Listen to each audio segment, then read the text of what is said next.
Bienvenidas y bienvenidos a este espacio de la revista Unión Parlamentaria. En el presente programa se hará un análisis de los acontecimientos geopolíticos que marcan el rumbo de nuestro continente. Hoy tenemos un tema fascinante, Anabasis en el Caribe, inspirado en el texto del abogado Alberto Peralta Merino, quien hoy nos acompaña. Bienvenido, Alberto. Muy buenas noches. Bueno, y depende cuando nos sintonicen, ¿verdad? Un Exacto. saludo cordial en el momento en que nos sintonicen. Bienvenido, Alberto.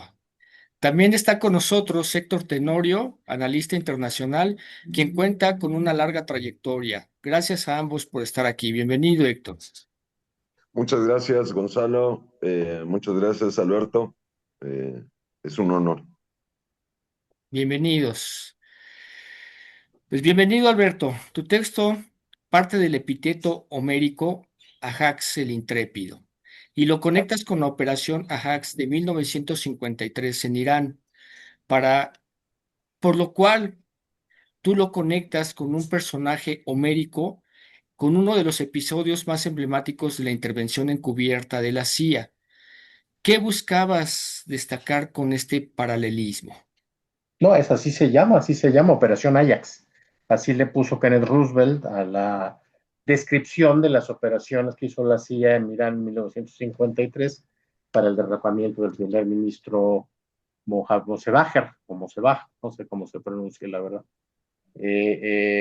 Fue un jefe de Estado, jefe de gobierno en el Irán de los años 50, que decretó la nacionalización del petróleo y fue derrocado por ello. Y bueno, se señala que es por ello. Y el entonces oficial de la embajada de los Estados Unidos en Teherán, Kenneth Roosevelt, primo de los presidentes, de Ted y de Franklin Delano, que era un miembro de una familia de las grandes dinastías americanas, ¿no?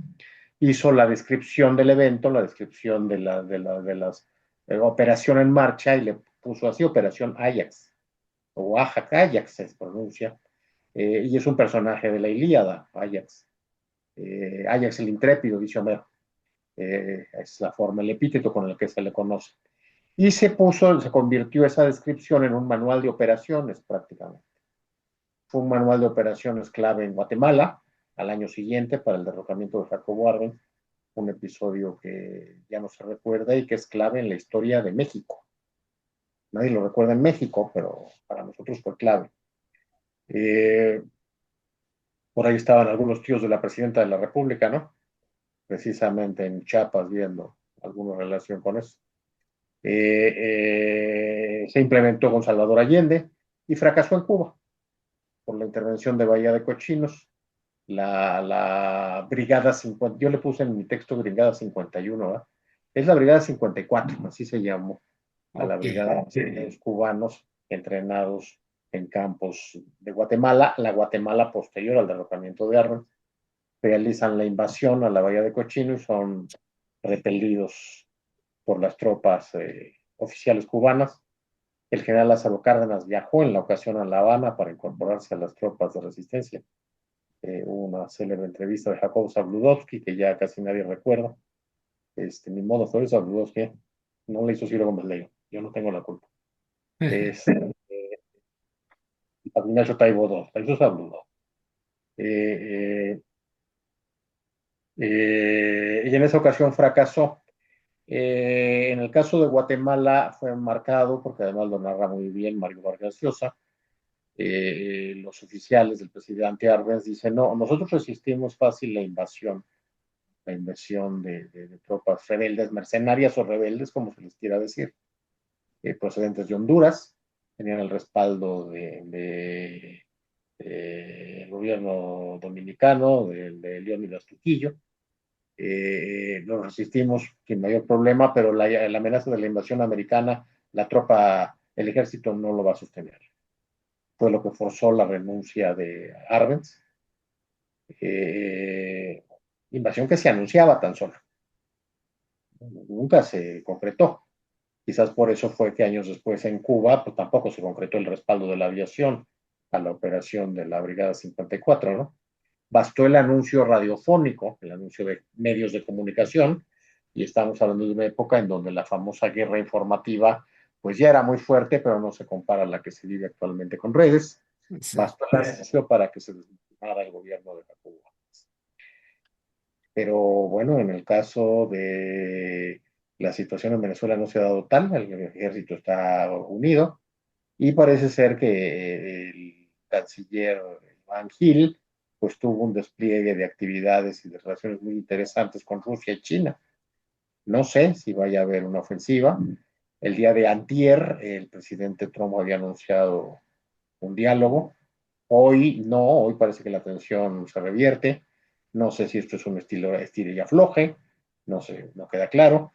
Pero una eventual retirada por eso le puse la anábasis, por la relación a Genofonte, cuando los 10.000 mercenarios que acompañan a un aspirante al rey de Persia se retiran de Asia tras la muerte del aspirante, tras la muerte del que los había contratado, y regresan a Atenas. Una Anábasis causó gran conflicto en la Atenas de su época, la Atenas, no sé quién sería, el Creón o Solón, una de las figuras célebres, creó una enorme controversia. No sé qué pasaría en Estados Unidos con una Anábasis. Estados Unidos está en una situación muy crítica.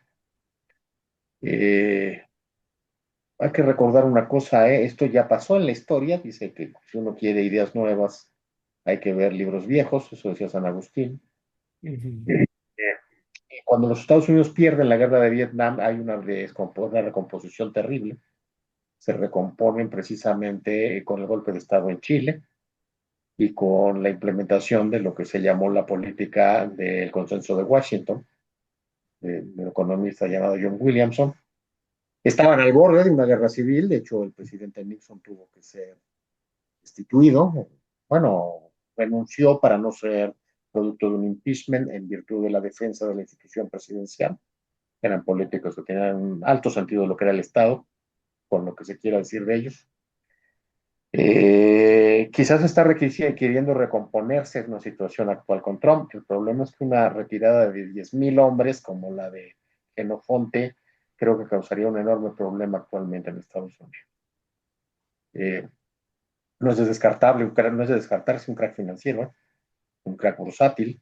Acaban de haber noticias sobre que Nvidia sí está muy bien en cuentas, pero el resto de la inteligencia artificial no, ¿eh? Y el Bitcoin tampoco. Entonces, estamos en medio, México está en medio, entre el Caribe y la crisis de Estados Unidos, de una situación sin precedentes en la historia del país y del hemisferio occidental, ¿no? Es correcto. Apuntaría ahí de los comentarios que hace el abogado Alberto. eh, el eje sería el petróleo, ¿no?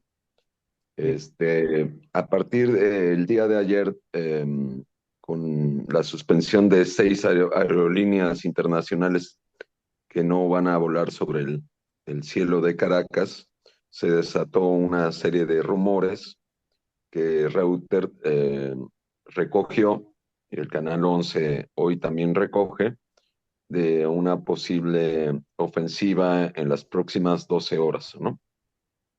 Llamé a Caracas, llamé a la ciudad de Valencia y a Barinas, 3 ciudades, y en ningún lugar de las gentes con las que hablé me comentaron que hubiera preocupación o alerta. Parece que todo este manejo de publicitario fue por el cumpleaños del presidente Nicolás Maduro, que fue el día de ayer, y que fue muy sonado el periódico Reforma, que es tan anti-madurista, eh, sacó a Maduro bailando, ¿no? Diciendo, a mí nadie me para, ¿no? Hay unos datos sobre el petróleo que encontré, no es a profundidad esto, pero hice en México, comparando a México con Venezuela. En 1921 México tenía una producción petrolera de 193 millones de barriles y que fue como la máxima cúspide y el 90% los exportaba. Eh, pero en 1930 tuvo una caída y esa caída llegó con los 43 millones de barriles en 1930. Y parece que tuvo que ver con el surgimiento de Venezuela. Venezuela nos desplazó y se convirtió, después de Estados Unidos, en el segundo país con más, con mayor capacidad petrolera. En 1930 los venezolanos producían 137 millones de barriles. No llegaron a los 193 que teníamos aquí en México en el 21, pero con esa cifra nos desplazaron. 193,000, ¿no? 193,000, pero México en 1921, 9 años después, cayeron a 43 millones de 43 barriles. mil, ¿no? 43,000, sí. Bueno, Y a diferencia de México, de su expropiación a finales de la década de los 30, Venezuela lo hace hasta el 1 de enero del 76, que es cuando se funda PDVSA, ¿no? Y es la Venezuela Saudita y la clase política eh, eh, hace excesos, ¿no? Tiene excesos que terminan produciendo, que terminan reflejándose eh, eh, electoralmente a favor de Hugo Chávez. Ese sería el primer, la capacidad petrolera en este momento en Venezuela eh, es menor que la de México, va por ahí, no es tan grande, no es tan importante, pero ya tienen tratos con Estados Unidos y están les están vendiendo petróleo a los Estados Unidos. Eh, las hay una, relaciones, las relaciones con Estados Unidos respecto a las deportaciones siguen en curso y Venezuela está recibiendo a toda la gente que es detenida en Estados Unidos, venezolana, que no tiene papeles. Entonces, formalmente no hay nada. Es una posibilidad que el gobierno de Estados Unidos intervenga. Ya lo hizo, como dijo Alberto, ya lo hizo en Guatemala, en Chile, este, y en Venezuela lo intentó hacer el 11 de abril del 2002 y, y a través de los canales de televisión de Venevisión, ¿no? Del señor Cisneros, se reunió el señor Cisneros, Gustavo Cisneros se reunió con el embajador de Estados Unidos y empezaron a empujar el golpe de Estado que destituyó 2 días al entonces presidente Maduro, presidente Hugo Chávez. Este sería como nuestro marco referencial y esta crisis es la más grave que ha tenido Nicolás Maduro. En el 2017 cuando en la primera presidencia de Trump ya había intentado, había anunciado una invasión y parece, por las palabras del señor Trump, que no lo dejaron. Y yo me pregunto, ¿quién no lo dejó? Bueno, pues deduzco que es el Congreso, ¿no? Pero fue un primer aviso, ¿no? Pero este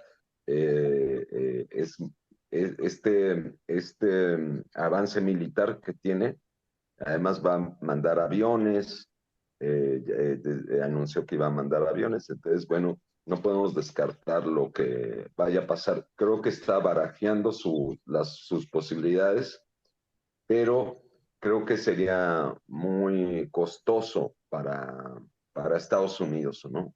Porque no hay una oposición organizada.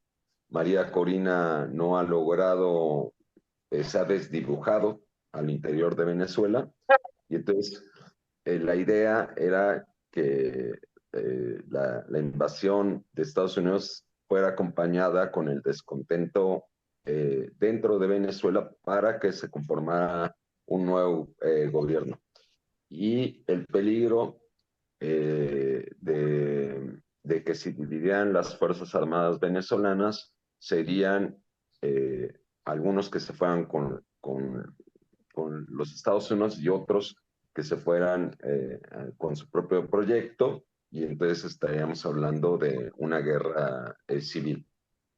Eso sería mi primer comentario. Perfecto, Héctor. Entonces, prácticamente todo esto viene como punto central el petróleo, ¿no? Como fue en Irán en 1953, que una vez que nacionalizó la industria petrolera, pues fue que también Estados Unidos buscó, de una forma clandestina, ¿no? Pues atacar a Irak.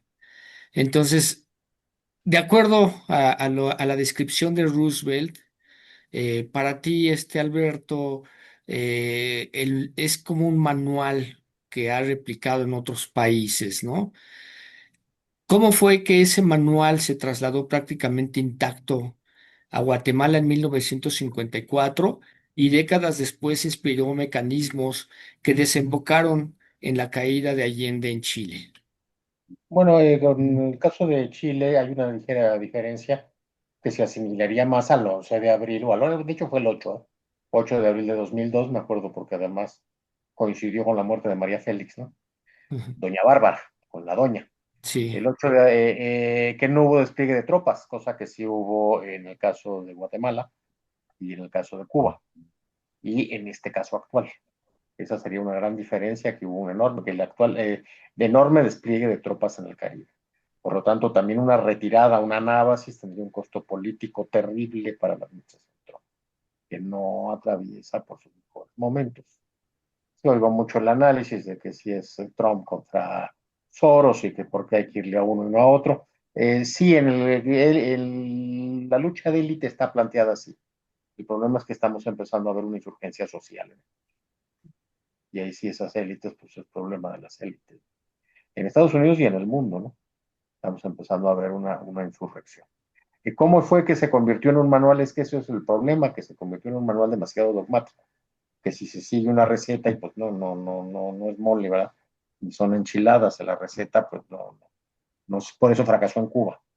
No sé si ya haya fracasado en Venezuela, por lo menos en lo que a causar el caos interno parece ser que sí.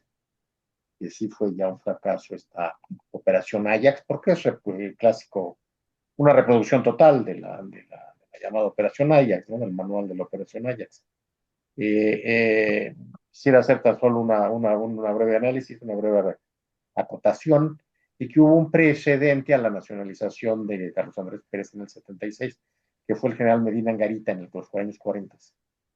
El general Rafael Medina Angarita, inspirado en Lázaro Cárdenas, expida una ley que se llama igual que la ley actual, que ha causado los problemas desde la época de Hugo Chávez, la ley orgánica de hidrocarburos, creo que se llama, y que lo que hacía era tomar el texto del artículo, inspirado en el artículo 27 de la Constitución mexicana original. O sea, simplemente señalaba el dominio directo, el dominio eminente de la nación sobre el subsuelo, dejando las concesiones a salvo, que es como estaba establecido el texto de la Constitución de 17, originalmente, antes, primero del decreto de Lázaro Cárdenas y después de la reforma consiguiente, que proscribió primero las concesiones y ya con López Mateos las concesiones y los contratos, previo al esquema actual que volvió a permitir pues, concesiones, no creo que no nos permite, pero sí los contratos. Ese antecedente es muy interesante y es poco recordado, el general Rafael Mengarita, porque fue un hombre que se supone que venía de las filas de Juan Vicente Gómez, se le consideraba un admirador de Mussolini y sin embargo resulta que hizo una gran alianza con el Partido Comunista Venezolano de Gustavo Machado. Se considera un hito en la historia del país y en la historia del continente. Sin embargo, es poco conocido, ya no digamos en el continente, es poco conocido, creo que es poco recordado en Venezuela. Es una figura histórica que valdría la pena desentrañar más a detalle. ¿Cómo fue que llegó aquí la operación Ajax? Pues insisto, ¿no? Porque se le tomó como un manual casi de receta, ¿no? Eso es por lo que se destacó su fracaso en el caso de Cuba. En el caso de Guatemala insisto, fue guerra de información, guerra noticiosa. Si se llega a dar, porque además pues no es descartable. A ver, se supone que estamos hablando ante un reparto del mundo por la derrota militar de Occidente en Ucrania, ¿no? Y en ese reparto del mundo, bueno, pues los Estados Unidos se quedan con el Caribe y con Groenlandia, eventualmente con Canadá. Y en esa negociación internacional puede ser que ese arroz ya se haya cocido. El problema va a estar en la situación política interna de los Estados Unidos. Una debilidad interna, una implosión interna lo puede evitar todo. Es más, yo me atrevería a decir que lo va a evitar, lo cual tampoco es para ponerse a celebrar con campanas y a decir que bueno, nos salvamos, porque eso no es salvarnos. Eso es enfrentarnos a una crisis sin precedente, concretamente en el caso de México, que está tan implicado con la vida de Estados Unidos. Para decirlo con toda crudeza, pues los asuntos internos de Estados Unidos son asuntos internos mexicanos, aunque eso lastime el patriotismo mexicano. Y viceversa, los asuntos internos de México son asuntos internos de los Estados Unidos, aunque eso lastime el nacionalismo blanco anglosajón norteamericano, ni modo.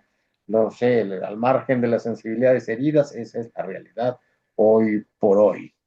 Hay cerca de 40 millones de mexicanos, dicen que más, ¿no? En los Estados Unidos, o sea, somos parte de la vida norteamericana. Si los norteamericanos no tienen un problema demográfico como el ruso, pues no es por los anglosajones, es por la población mexicana. Población mexicana que ya no tiene el mismo sentido de la población no mexicana nativa, no, ya no es la misma. Y cambia, efectivamente. Generaciones actuales dicen que suena chiste siempre que lo digo, ¿eh? Desde López Mateos, los desayunos escolares se sirvieron sin chile, ¿eh? Ay, qué folclórico ridículo. No, no, folclórico ridículo, no. Eso fue un cambio cultural. Perdón, yo sé que lo suena. La gente ahora es muy cosmopolita. Hay que ver qué clase de cosmopolitas son, por cierto. Pero bueno, se les hace muy chistoso porque son de Twinkie Wonder. Bueno, serán de Twinkie Wonder de López Mateos para acá. Y fue diseñado específicamente, ¿eh? No, no es chiste. Pero bueno, ni los mexicanos de allá son igual, ni los mexicanos nuevos de aquí son igual, no, de acuerdo.